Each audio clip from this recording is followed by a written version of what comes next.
India has a population problem, but it's not just about numbers, it's about behavior. Let's be brutally honest. India's civic sense crisis is embarrassing on a global scale. We're talking about streets covered in trash, people spitting and urinating in public like it's normal, sexual harassment on buses and trains, scams targeting locals and tourists alike, chaotic crowds where pushing and shoving are everyday occurrences. And the worst part? It's been this way for decades, and nobody seems to care enough to fix it. Meanwhile, just across the border, China, a country with almost the same population size, has figured out how to live with basic decency and respect for public space. Why can China do it, but India can't? Travel to any major Indian city, and you'll be hit with the reality immediately. The stench of open garbage piles, clogged drains, and people spitting red streaks of beetle juice on walls. It's everywhere. There are public campaigns saying don't litter, but they're useless because the culture of throwing trash on the ground is deeply ingrained. You'll see overflowing bins nobody empties, stray dogs tearing through plastic bags, and streets that look like they've never been cleaned.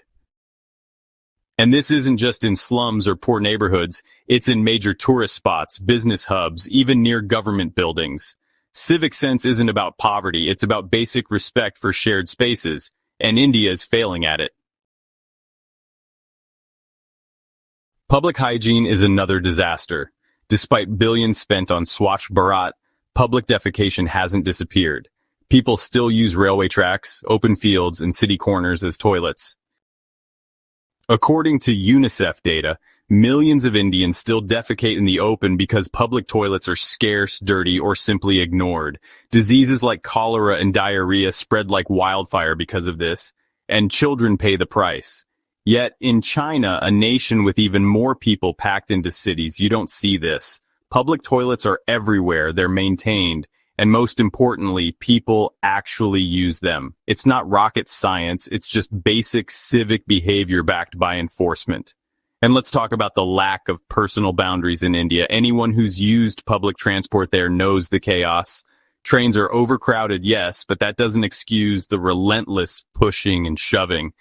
There's no concept of waiting your turn queues, they barely exist.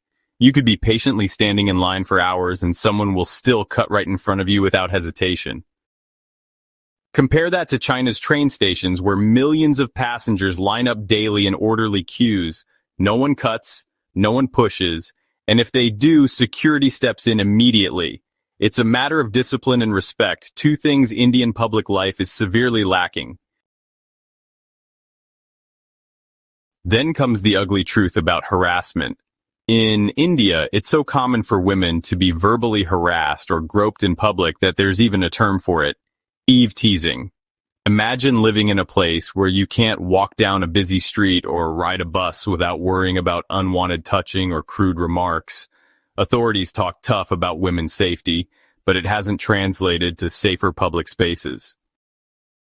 In China, on the other hand, harassment exists, as it does everywhere, but it's nowhere near as rampant or normalized.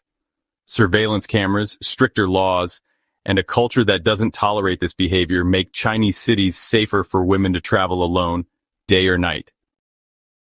Scams are another symptom of this civic decay. From rigged taxi meters to fake ticket sellers, even tourists are fair game for swindlers in India. There's a widespread mentality of take advantage if you can, a lack of honesty in day-to-day transactions. This breeds distrust, making life harder for everyone. In China, yes, there are scams too, but they're exceptions, not the rule. You can navigate most cities without constantly fearing you're being conned. That says a lot about collective ethics and civic-mindedness. What's shocking is that India's defenders always have excuses. Oh, it's because of poverty. Oh, it's because of colonial history. Oh, it's because we have too many people. But China proves every one of these excuses wrong. Both nations were colonized or semi-colonized in the past. Both nations were poor decades ago. Both nations have massive populations. Yet today, Chinese cities are models of urban order compared to the chaos in India. Streets are spotless, not because China has fewer people littering, but because people simply don't litter like that. And if they do, there are fines and rules that are actually enforced. Even small everyday moments reveal the gap.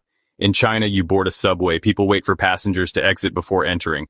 In India, it's a stampede, everyone shoving to get in first. In China, public parks are respected, maintained, and used by families for relaxation.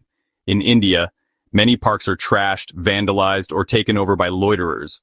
Noise pollution, honking, blaring loudspeakers. It's relentless in Indian cities. There's little regard for how personal actions impact others.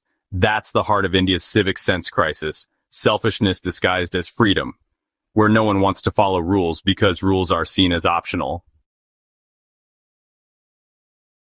And let's not ignore how this lack of civic sense has damaged India's global reputation. Westerners often stereotype all Indians as unhygienic, dirty, and careless about public spaces, and honestly, that image didn't come from nowhere. Tourists visit Indian cities, see the trash piles, open defecation, spitting, and chaotic crowds, and they take those impressions home. Unfortunately, this hurts Indians abroad who actually have good civic sense, who follow rules, keep clean, and respect public spaces. They get unfairly lumped in with the bad habits on display back home, facing jokes, discrimination, or just quiet judgment because the world has come to expect filth and disorder from India.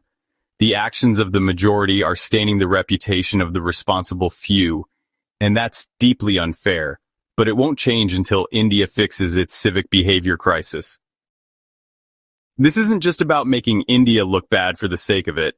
It's about asking why a nation of over 1 billion people can't collectively agree to keep their streets clean, respect women, form a queue, or simply not spit in public. It's about demanding better, because blaming the government or blaming poverty ignores the truth. Civic sense comes from people, not politicians. If the people don't care, no amount of campaigns or slogans will fix it. And right now, too many Indians don't care. Meanwhile, China shows what's possible. Yes, China has strict rules and heavy surveillance, but order doesn't just come from fear. It comes from a culture where public space is valued. People are taught from a young age to keep their surroundings clean, respect others, and follow rules. It's not perfect, but it's light years ahead of India. A country with nearly the same population figured out how to manage public behavior, hygiene, and basic decency. That means India can too, but it hasn't. So here's the blunt truth. India doesn't have a population problem. It has a civic sense problem, a mindset problem.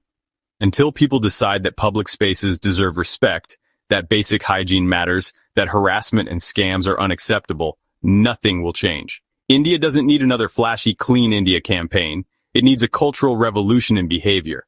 Otherwise, it will remain what it is today, a place where living together in harmony feels impossible. Not because there are too many people, but because too many people simply don't care. If you found this video insightful, then please like, comment, and subscribe. Thanks for watching.